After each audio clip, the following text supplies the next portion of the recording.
Hey everybody. So it's an honor to have Branislav with us today.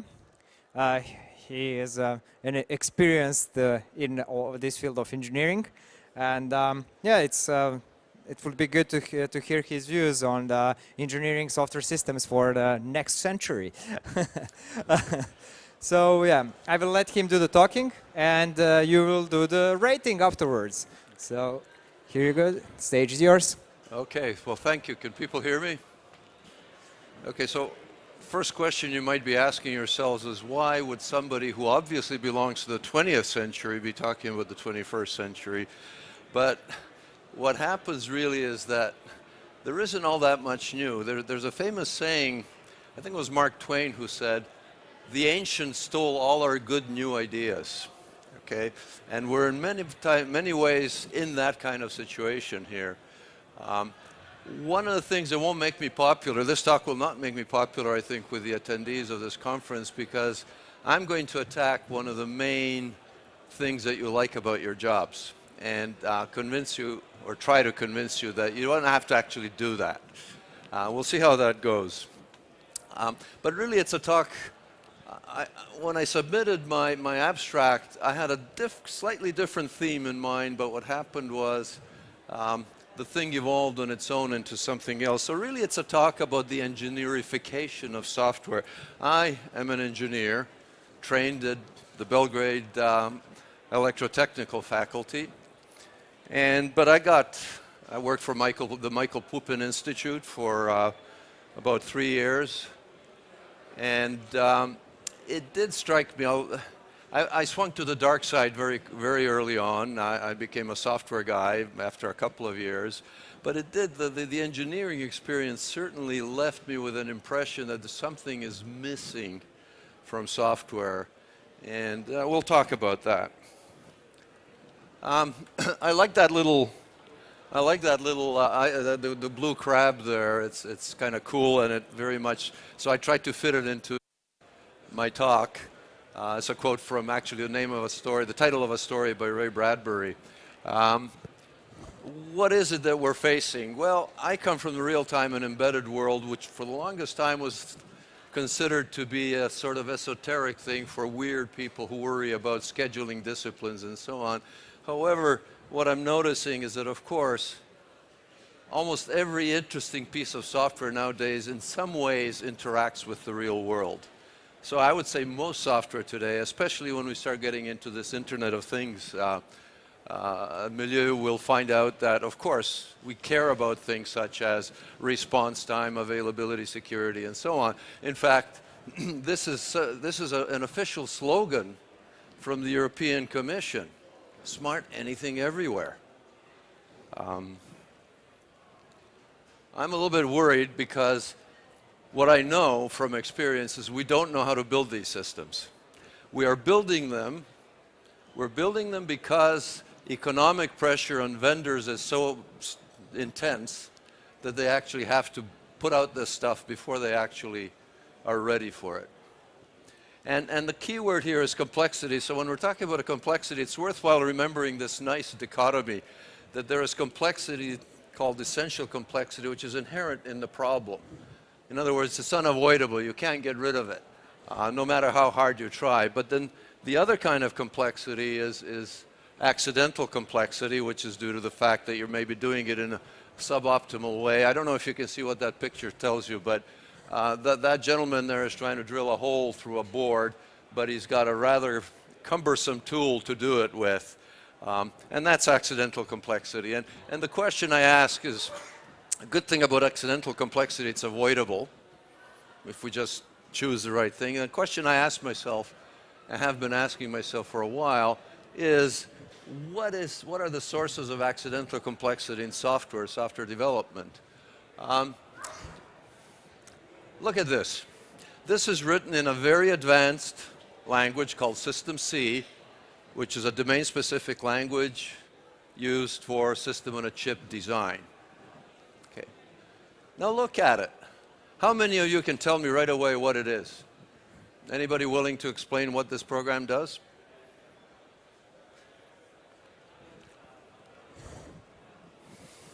Keyword here, code. Here's a definition of code.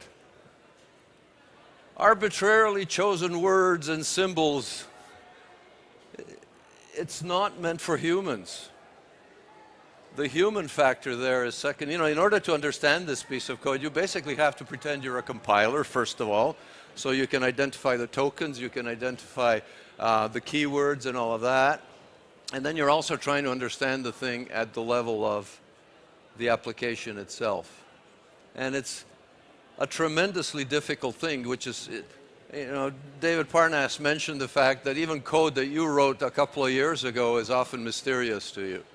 So this idea, of course, that the code is self-documenting is absurd. And the reason it's absurd is because this really is focused on ensuring that the machine understands very precisely what we mean or what we want it to do. It's not really the fact that the occasional word is in English or that we use an equal sign, which is kind of familiar, is there just as window dressing, really. But the focus is on being precise so that the machine doesn't make a mistake.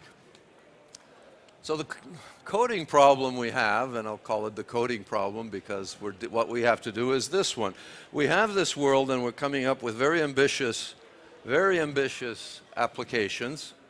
We want cars to drive themselves. We want artificial intelligence to recognize people's faces and classify things and so on. And these are very difficult things to do. And one of the reasons they're difficult things to do is because they're now involved with the real world, right? You know, and the real world is involved with a lot of complex stuff. The real world is complicated, so I don't think anybody will disagree with that. You know, social norms, human ambition, all of that stuff is on that side. On this side, we have something called a computer. And what laws govern a computer?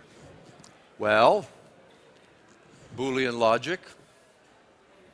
And something, by the way, that a lot of software people don't quite agree with and hope will disappear, and I'll talk more about that. These are physical things, by the way, computers. They're not infinitely fast, they don't have infinite memory, etc., and that has an impact, as we'll discuss. However, look at that gap, and look at this. It took 300 pages for these two gentlemen, using Boolean logic, to prove 1 and 1 is 2. What does that tell us? Well, it's a very powerful language, Boolean logic, but not expressive. In other words, what we have to do is bridge that gap from these very fancy things. Saw some demos of facial recognition or handwritten character recognition software. You can imagine how complex that gets. And then we have to map it to something that this device here understands. That's quite a gap. So that's the coding. That's what happens. We have to code it. So to help us, what we did, of course, was we introduced so-called programming languages, third-generation programming languages, to help us. But have we gone far enough? How many people think that a line of Java is an order of magnitude more productive and more reliable than a line of Fortran? How many people think that's the case? In other words, we have jumped a whole generation. Okay, not that many. I've worked with all of these languages, and I can tell you that there isn't that much of a difference. So the point is that we've kind of stopped somewhere, and in the meantime, our ambitions. You see, I wrote my first program in 1969. I wrote some real-time software, real production software way back in 1972. And what is discouraging to me is that the way that you develop software today is not that different from the way I did it in 1972. The only difference is, of course, the complexity of the environment has grown. You have to learn God knows how many frameworks and libraries and how to use each one, and of course each one keeps changing and so on. That task has gone much more complex, but in terms of the expressive power of the language, whether it's Java, C#, Python, etc., it hasn't kept pace. And I claim that we have, I claim that Java is a son of Fortran. Okay. It's basically There are some concepts like object orientation and so on that have moved the yardstick much, but again, in terms of the productivity of a line of code, it hasn't moved. So why is this so? Well, this is one of the giants, and we have to have a lot of respect for this gentleman, but I think he set us on the wrong path in the sense that, well, the applications that he was working with were actually applications that were primarily having to do with computation. In fact, that's where computing started, right? It was basically had to do with numerical analysis and algorithms and computing algorithms and so on. And this was his claim that, you know, programming should be like mathematics. You know, you postulate a theorem, then you use the appropriate algebra and you prove your theorem. It's interesting, by the way, that when Dijkstra ran into the interrupt, he said it was a catastrophe because suddenly the repeatability was affected because depending on when the interrupt came in, and he thought it was a catastrophe, and the only reason he thought the interrupt was introduced had to do with the fact that it was an efficiency thing.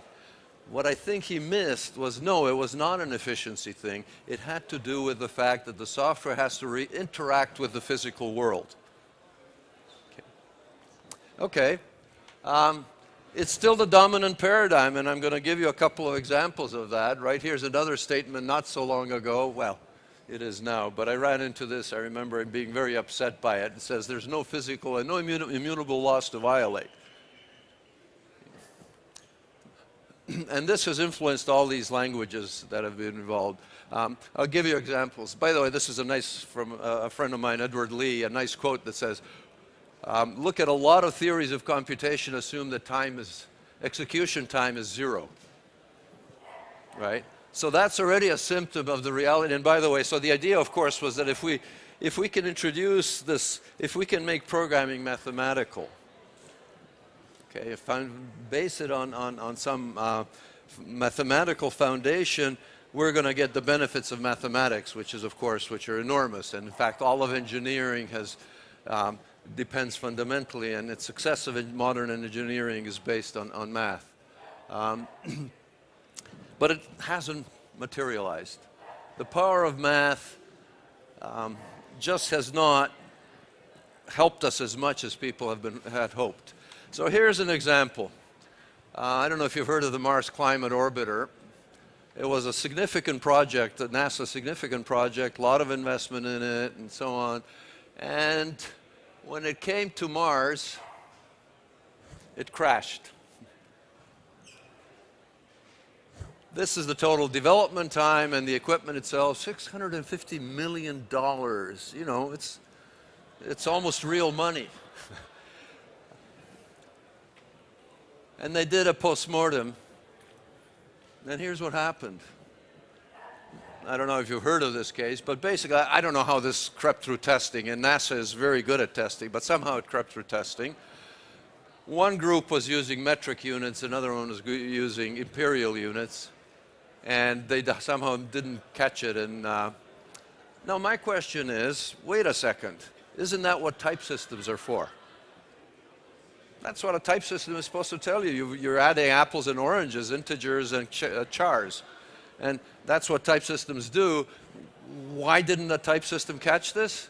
Well, because there is no concept of a physical quantity in any conventional popular programming language. Okay? I saw this kind of statement just yesterday. Delay 100. 100 what? Well, there's a convention that it might mean seconds or milliseconds or whatever. We all agree on it, et cetera. Well, you see, you know, a $680 million mistake where we didn't quite agree, but nobody noticed. So why can't compilers check for this? Well, that's because the languages don't support it. In fact, it's an idealization. The idea is, what are the the types of numbers that are supported by values, let's say, that are supported by programming languages? Integers, reals, right? Well, pseudo-reals, and so on. So, here's another point here about the problem. This idealization of software and the program. How do you make a one-ton bird fly? Okay. Now, the mathematician, the Platonist, is going to approach the problem, is going to decompose the problem and say there's a functional part, which is all about flapping wings and things like aerodynamics and so on. And then there's the non-functional part, which has to do with this one-ton thing. And by the way, I do a lot of teaching and I have a fair amount of interaction with students. One thing that you're taught, make sure you solve the functional problem first. In other words, this is that algorithmic bias that we see. And then that is an optimization issue. In fact, there's something I call premature optimization that gets misunderstood that says, oh, okay, yeah, we're eventually going to get to the one-ton problem and then we're going to worry about whether, you know, we can. But we know what flying means. It means flapping wings. And as long as we solve that, we've done most of the problem. I hate this functional, non-functional split. As an engineer, I hate it because I know these two things are quite often not separable. And we'll get a little more. So this is a reasonable approach in mathematics, divide and conquer and so on. It is not a reasonable approach for engineers. And if you look at what do people mean by non-functional? Look at that. Who doesn't care about scalability? Who doesn't care about usability? Who doesn't care about dependability, security, privacy? Everybody cares about that. In fact, if you look at it, it's a long list. If you look at what that is what distinguishes a practical engineering system from one that is a toy or a prototype. In other words, what engineers are supposed to build is practical things. And this is considered to be a second-order concern. For a mathematician, I can understand that. I cannot understand it from an engineer. And I hate the whole idea of, you know, you're using a definition, you're defining something by what it is not. It is not a good idea to define things. So all of these different qualities, which are very, very different in nature, are all glommed into this concept of non-functional, right? And it creates this impression that it's secondary because we didn't even give it the benefit of giving it an appropriate name. You know, I hate that. When I hear non-functional, I go for my gun. I really get upset when I hear that. So what are these entities? And I can tell you, I'm from industry. I've spent close to 40 years developing, implementing, programming, and developing engineering products. I can tell you that the functional part versus the non-functional part is about that, and it's pretty constant, by the way. So, you know, if you have a piece of software that's working, you've done the 1/8 part. And the rest of it, this is called productization. This is where most of your effort goes. This is where products fail. This is where young people who have this wonderful idea about a particular algorithm or a startup or what have you, they don't realize that that's the proportion. We call them ilities, by the way. Reliability, scalability, and so on. That's a common term for these. Now here's the really key point. These things are not modular.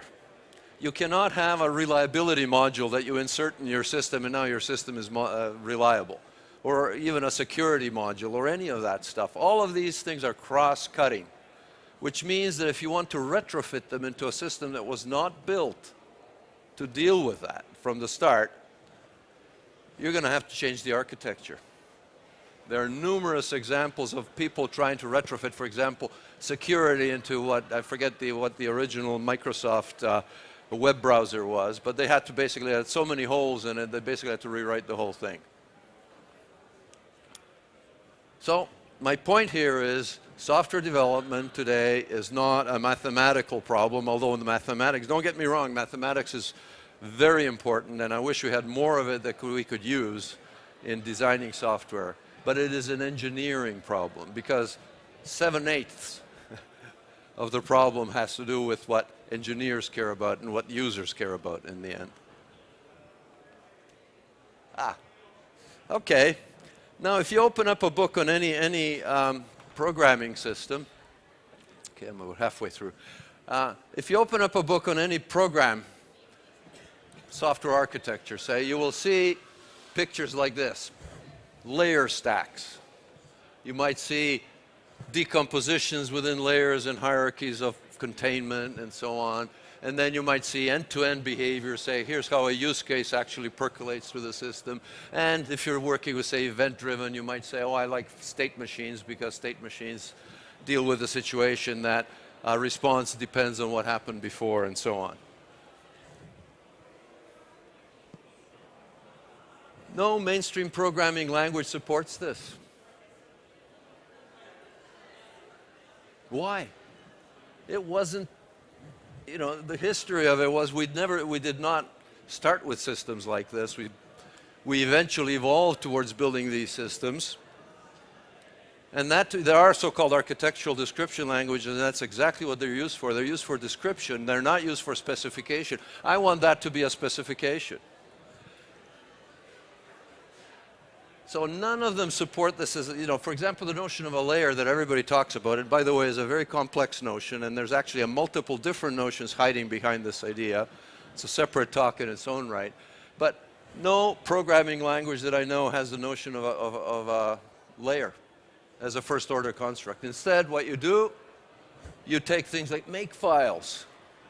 One of the ugliest things that people ever invented. Yes, very useful, but ugly as sin, and very difficult to understand, and you know, so you're basically writing your architecture, specifying your architecture using a completely different language that is not very particularly expressive either, or you might combine things in a variety of different ways to actually produce a high-level concept like a state machine, for example. A state machine might be a nested set of case or switch statements and so on. So in other words, we code this stuff. And furthermore, we code it with different languages. But that's not all. I'm going to try and convince you even further. How many people have heard of this scenario? The great long-distance network crash. It was 1990. This happened in the northeastern part of the U.S. where, you know, the Federal Reserve Board is there, the stock markets are there, and what happened was the people who developed these tandem switches, they're like routers in the internet now. Their job is literally to route information, in this case to make routes connections, but it's the exact same thing as the internet does. And what happened was, these things are installed at 3 o'clock in the morning when the traffic is low, so they installed a new piece of software and it seemed to be working fine until one of them crashed. That was a bug, it crashed. And of course, these things are built to recover very quickly, so it came back up, sent messages to its neighbors saying, I'm up, and guess what? That message triggered a crash in the other switches. Okay, you can see where this is headed. Right. It went oscillating for a bit before they finally reinstalled the old software in there, but the cost was hundreds of millions, close to $1 billion, because business could not be conducted. Okay, quite serious consequences. Now, what do you think could be behind something like that? You know, you would like to imagine that for something that dramatic, there must be some kind of really serious and major flaw in the system. Well, they did a postmortem. I've simplified it for you. How many of you already see where the problem is? Break statement missing. Darn it. It wasn't me. That is a picture of me, by the way. It wasn't me, but I really sympathize with whoever it was, because I've had similar problems. I worked at telecom systems, and I had one problem where all the PBXs that we produced failed at once. Now, who of you can say this could not happen to me?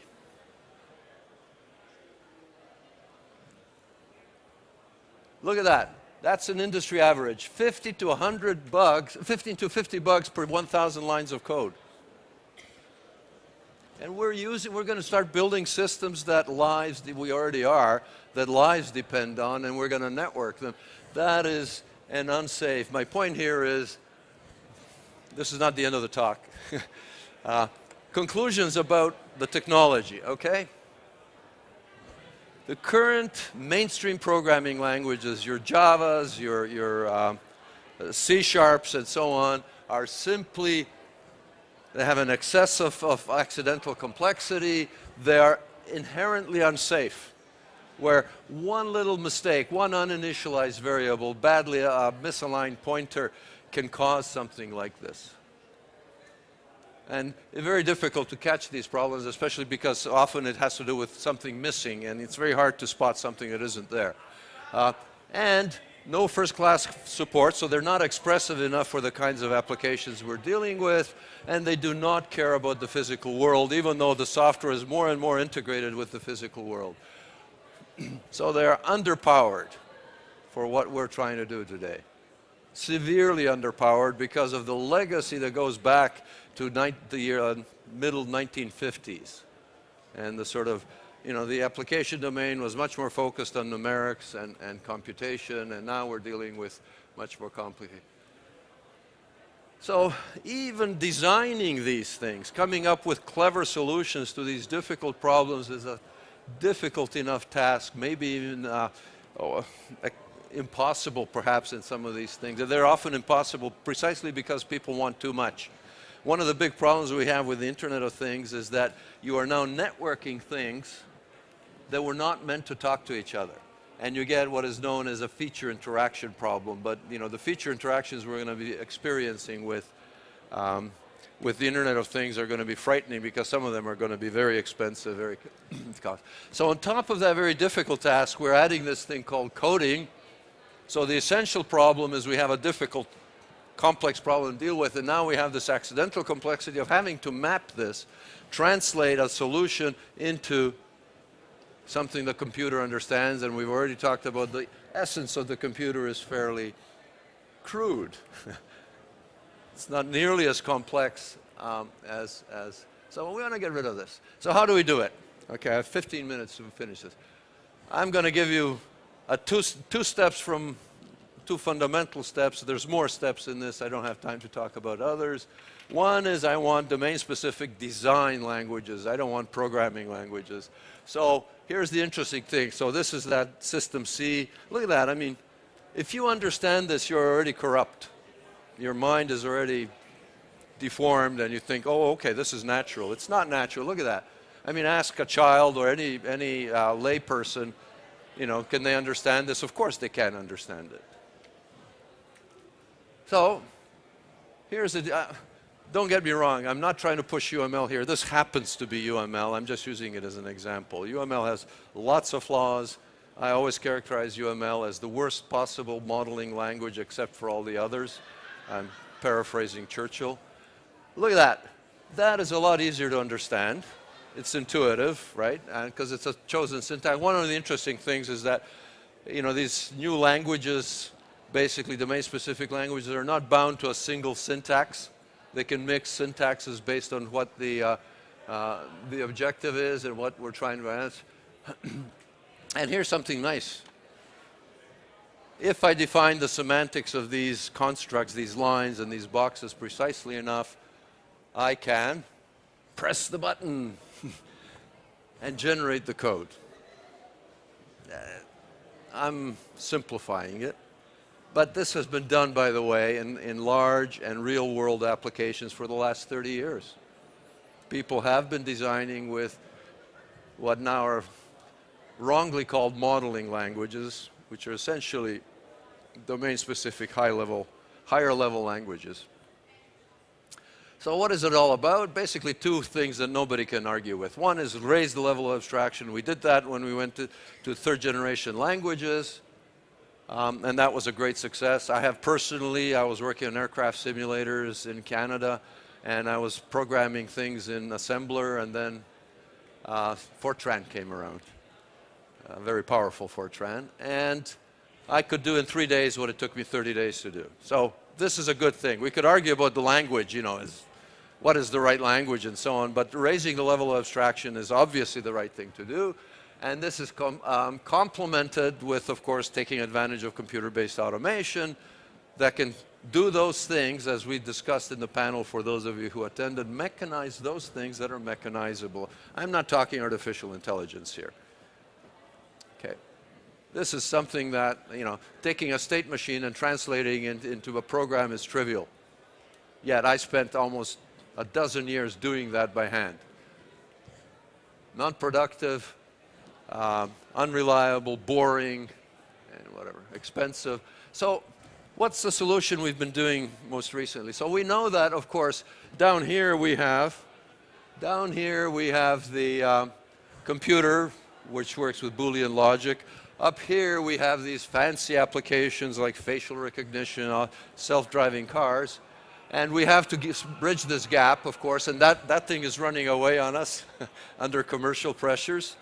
So, how did we deal with this kind of problem in the past? Well, we introduced, to raise the level of abstraction a little bit, we introduced assembler languages. And then the rest, we used assembler to actually write application-specific code, which included in it our personal interpretation of the semantics of the concepts of the domain of the application. I don't know, if the domain of the application was flight, aerospatial domain, then things like attack angles and all of that were meaningful concepts. All of that was programmed with assembler. So that obviously was not. So when we introduced third generation programming languages, we raised the level of abstraction yet higher. And this hole here was filled by the compiler. Right? That's the magic of these languages. But still, we wrote application-specific code, and when we were dealing with a particular domain, we had to program the domain-specific concepts. So now we're up kind of here, and there's a lot of that in this conference. We have these so-called domain-specific code libraries that are supposed to capture the semantics of the domain, and that can be reused nicely between multiple applications. And that is today's answer, or the most common version of how we deal with this problem. And the question is this efficient? Isn't this the equivalent of a domain-specific language? And I say no. And to convince you that, or try to convince you that this is not the same thing as, I introduced this notion of first-order concept. Let's look at most of you must have heard about the semaphore concept, actually a very primitive way of controlling concurrency conflicts. What it is, there's some shared resource, there's a number of clients of that resource all trying to get to that resource, and of course they have to, they can conflict with each other. So a concept was introduced, actually a fairly sophisticated concept when you look at the semantics, called a semaphore, that controlled access, or could be used to control access. It didn't actually control access. More advanced solutions did actually control the access, but let's focus on this one. That's a semaphore. And the semaphore has some very specific semantics, including this notion that it will only let in a certain number of people at a time, typically one if it's a binary semaphore, and then the other ones queue up. Okay? So, okay, let's do that with a library. So there's my library version of the semaphore, and there's some other class. The problem is, if I ask the compiler what's the difference, semantic difference between these two things, the compiler doesn't know. It's just a class, a data structure, if you like. So I can't ask the compiler to help me with this, because the compiler really should be generating very special code for this, the class up there. It should not generate the same code that it generates, or the same kind of code that it generates for this. But because it's not part of the language, that thing up there is not recognized by the compiler, and then I have to write some extra code or something like that to actually cover the semantics of semaphores using this approach. So this idea of a first-class concept is very important, because it's a concept that is understood by the tools, including the compiler, the debugger, the analyzers, and all that stuff. And therefore, we do need languages that have those semantics put into them, rather than doing this, because we're still using general semantics to define domain-specific concepts. It's better to have a domain-specific language which once, and if you like, in a reference way, covers this stuff. Okay, 5 minutes. And just to make sure, don't get me wrong about the need for visual versus, it's not about visual versus textual notation. use the notation that is most appropriate. Furthermore, you might have the same language have multiple notations depending on who might be the interested reader. So that's a red herring, whether it's visual syntax. UML, for example, has both multiple graphical syntaxes as well as a textual syntax. So step number, very quickly, I want to make these things understand the physical world. Okay. So what kinds of things do we need to specify? Well, physical types of values, we already, kilograms versus pounds, etc. Models of time and time values. Time is a very sophisticated and complicated thing. It matters, for example, if I have a spacecraft which has its own time source, which has its own precision, accuracy, and so on, and then I have a base station on Earth that is communicating with this thing. So they actually have different time bases, different clocks, and so on, and therefore it's very important to be able to be precise about some of these things, like, what is the drift between the two clocks, what's the tendency of that drift. And then I want to be able to talk about things like speed, memory, reliability. Why? There is a standard that actually captures some of these ideas called MARTE. It's actually a profile of UML, but I'm not going to focus on that. I just want to focus on the concepts that it introduces, because this is a way, at least one approach, how we can introduce the physical world into the world of programming. First thing to notice is that the software is like our brain. It hears about the rest of the world through a medium, which happens to be what is known as a platform. Okay. So the characteristics of that platform, to a great extent, actually influence what the software sees or what it can do. If I have a very slow processor, clearly, the response may not be as fast as I may need it to be, and so on. And just to clarify, what is this thing called the platform? It's not just the hardware. If I'm talking about an application, then it's the whole set of software and hardware that stands between me and the world that I'm interacting with, right? So, there might be an operating system or some framework and all that stuff that a lot of people here have been talking about. Eventually, we get down to the hardware. That's the platform for a given application. For the operating system people, they have their own platform, so it's a recursive concept. And that's quite an important concept, because the way that we have to introduce physics into software is through this idea of the platform and understanding how the platform influences. And there's two very simple ideas there. First one is the notion of a resource. A resource is something that is in some way finite and reflects the finiteness of the physical world. We don't have enough memory, we don't have enough computing power, we don't have enough bandwidth. So the model that we have, the conceptual model, is that a platform can be modeled as a set of resources. And that captures the finiteness, which is in some way going to influence how the software can sense the real world and how it can respond to the real world. And the resource can be many different things, including the battery, or it can be the memory, or it can be the buses, and all of these things. And now, one way to think about resources is that they're service providers. So the famous client-server model fits in here. So we say, okay, a resource provides a set of services, in a very general thing. And the services are characterized by two things: functionality and non-functionality, if you like, they're qualities of service. So the second concept that comes in here is the notion of quality of service, which is a measure of the effectiveness with which the resource does its job.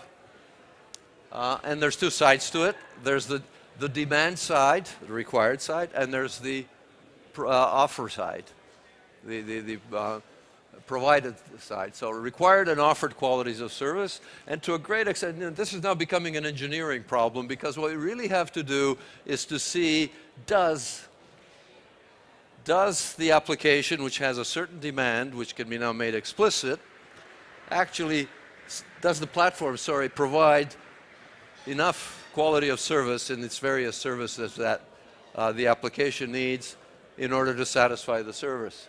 And as Henry Petrosky said, every practically every engineering calculation is basically figuring out whether some limit has been exceeded, which is, did the required quality of service exceed the provided quality of service? And it looks kind of like this. So there's my API, read database, and let's say I treat the database as a resource. I want to add quality of service. So this is my, say, I'm happy with required quality of service of 2 milliseconds. Over here, let's say I can guarantee you 1 millisecond. It looks like a pretty safe situation because I'm happy with 2. This thing says at worst I can give you 1 millisecond. So that looks quite kind of neat. And I'm saying here, by the way, the API should always have a quality of service statement attached to it. Whatever it happens to be, whether it's response time, whether it's reliability, security, what have you. The problem is, so that's a fundamental question. The problem is that unfortunately, we share resources in computers. We share the CPU, among other things. We share memory, and then there's an interaction between these things. These are often independently developed applications, and then we put them all together and start sharing services. And the algebra for each kind of service and how it combines is different. Some is linear, like memory is pretty linear, but other things are much more complex, and it becomes a very hairy thing to do. But you can now deal with this as a required versus provided quality of service problem. Okay. And now we can do things like this, and this is actually how we have done with the Marte profile. Let's say you take a model, in our case a UML model, annotated with Marte annotation that says, here's my performance. You do a model transform, you transform it into an analysis model. You don't have to know anything about how the analysis works. It does the analysis for you. Oops. It does the analysis for you, and then based on that feedback, you might change your model and so on. Okay, so to sum up. So the issue is, as I said, basically that, you know, all of the smart software needs to interact with the physical world. So it has to be aware in some way of what that world is like and be able to characterize it. And the current languages are really the wrong things for this. They're fundamentally unsafe. So what we want to do, let the machines take care of this part as much as possible. And for those of you who are distressed by this vision because you view yourself as programmers, and that is the thing you love to do, I'm trying to encourage you by saying your real value comes from your design skills, not from your translation skills. Yes, translation skills do require some design and creativity, but really, you know, if you're in the interest in the business of producing applications, well, for heaven's sake, think about the application rather than how to translate things. So software development should be about design, not about coding. And unfortunately, my experience with myself and others that I see is that the focus has too much gone into coding. You know, we are coding experts. We don't even think, you know, we're designing the code. And yes, code may need to be designed, but again, that can be done often, but much better with machines. Okay. I guess we're probably out of time. What have I done? I've blown the time limit. Yeah. So unfortunately, we'll not have time for questions. It's just to let the speakers afterwards. Yeah. But yeah, you will be here, so feel free to get in. You know, grab Bran afterwards and yeah, like ask him. And thank you, Branislav. Thank you.